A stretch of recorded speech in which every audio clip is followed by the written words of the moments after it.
Thanks for clicking. The mortgage industry has been acting badly, and the regulator isn't having any of it.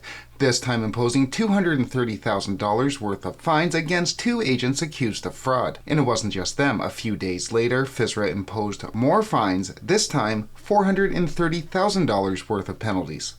I would never do that to you. No. And yeah, in a textbook example of Warren Buffett's old adage, you don't find out who's swimming naked until the tide goes out. As the real estate market continues to correct, we're finding out exactly who the bad actors are. Given that, as of late, we're seeing headline after headline after headline across the real estate and mortgage industry of bad actors being caught amid these record price drops. This could very well be a sign of things to come.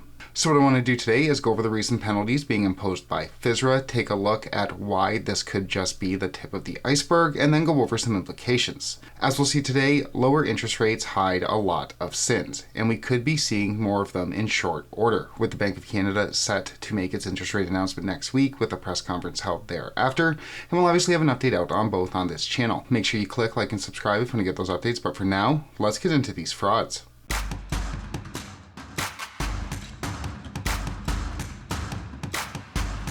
Onto these frauds. First up, and my apologies ahead of time as I am for sure going to butcher these, FSRA has imposed $230,000 worth of penalties against two mortgage agents, former mortgage agents, Satya Kumar Trivedi and Soma Sekarampillai. Hearing out Trivedi and Soma for obvious reasons. Both former agents were found to have allowed themselves to be used to facilitate dishonest, fraud, crime, or illegal conduct dealt outside of their brokerages and receive remuneration outside their brokerages as well. So what exactly happened?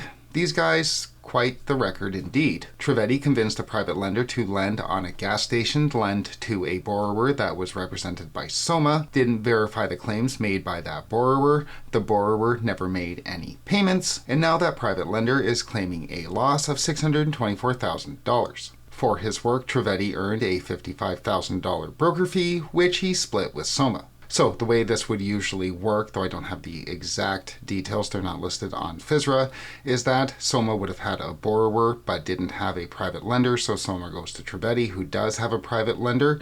They go to the private lender for the loan. No income documents were collected to support the borrower's purchase. The private lender lends out that money. No payments are made. Meanwhile, Trivedi and Soma make out with that $55,000 in fees. And the further problem, besides the ninja loan, no income, no job, is that Trivedi didn't process the mortgage through his brokerage. Meaning, A, the mortgage brokerage didn't get paid on the deal, and B, the brokerage didn't have a chance to review all of the documents, do their due diligence, to ensure that nothing untoward was going on. Even Trivedi admitted that had he run that mortgage through his brokerage, the fraud probably wouldn't have occurred. And it wasn't just this one mortgage. Trivedi was a busy guy, doing a second mortgage on that same gas station, did another mortgage outside of the brokerage for MS Corporation, and another one in Smith Falls, all outside the purview of the brokerage. Bank records show that Trivedi received $65,000 in fees across just 4 transactions during 21 and 22.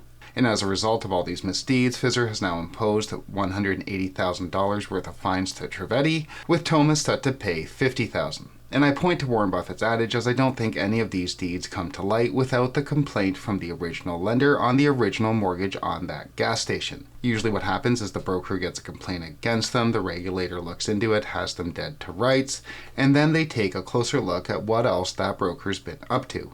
In Trivedi's case, an awful lot. But those complaints don't happen so much in a market that is heating up, as everyone's making too much money. The lender never makes that complaint to FSRA, as if the borrower defaults, the lender collects all of his fees, all of his interest, etc., and can sell the property, usually at a profit. And we can see this clear as day when we look at the number of enforcement actions against mortgage brokers on FSRA's website. 109 of them when we do a search, and we have to go all the way back to the last page before we get to 2020, one in 2021, and the rest are all 22 and later. The first 8 pages are just 24 and 25. And then we have even more enforcement actions coming down the pike just yesterday, with Kim Than-Du, Gia Zambak, Bruce Kotis, Kasturi Chatterjee, which again dealt in mortgages outside of the brokerage, didn't ensure those mortgages were suitable, not licensed, with penalties coming down for stuff that occurred pre-February 2022, right before the real estate market peaked. And again, this stuff just doesn't come up when the real estate market's hot. Everyone's just making way too much money. We were making too much money. Yeah, too big to fail on the global financial crisis. Textbook, classic signs of mania. When the supply gets low. And don't feel too bad for these mortgage lenders, as it wasn't just the agents and the brokers that were getting caught up. Usually I don't like to give anecdotal evidence, but you wouldn't believe the number of calls I got during 2020 and 2021 wanting to lend out their HELOC, home equity line of credit money, in the private space.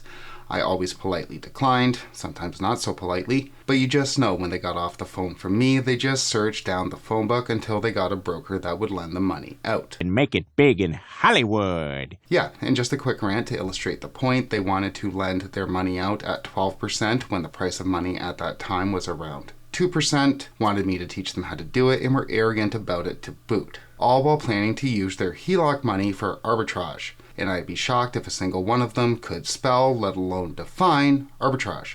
Lawsuit waiting to happen, evidently, for all involved. Plays now, boys, let's celebrate!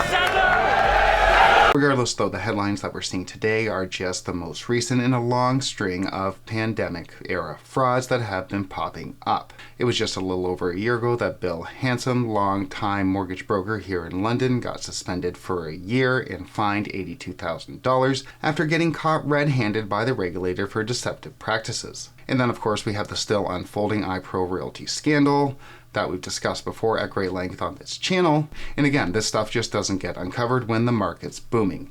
An ever-increasing amount of money hides most sins. And look, I just want to be clear, it's not like the regulators didn't know all of this stuff was going on when it was going on. We saw in the aftermath of the global financial crisis in the United States, bad acting is a telltale sign of mania. It's further not like it was a big surprise to the Bank of Canada that banks act in an oligopolistic fashion. A 2012 Maclean's article called Canada's Banks a Cozy Oligopoly, a 2007 study from the Bank of Canada itself, sought to uncover whether or not Canadian banks represented a monopoly, finding that they don't necessarily exercise collusive oligopoly power, finding instead that the banks can be considered a monopolistically competitive industry, which is obviously so much better. That's right. Yet now the central bank chooses this point in time, nearly 15 years later, to give the banks a scolding, which does indeed make you wonder, is this a prelude to a wrist slap? Have a few in the banks been swimming naked? I won't name the banks on advice of counsel, but I know for a fact that some of the reps were. So as the real estate market continues its downturn, more and more headlines coming out like this. Brokers, banks, realtors, developers. We're starting to get an idea of where the rot lies in the industry. More and more fines coming down from FSRA, more and more problems coming out of the real estate industry. Absent a major change in the real estate market, absent a major change in the economy, a major turnaround, unlikely given all of the mounting evidence over the past week or so, there will likely be more to come. We will obviously continue to monitor any industry insights on this channel. Make sure you click like and subscribe if you want to get those updates. But for now, thanks so much for watching.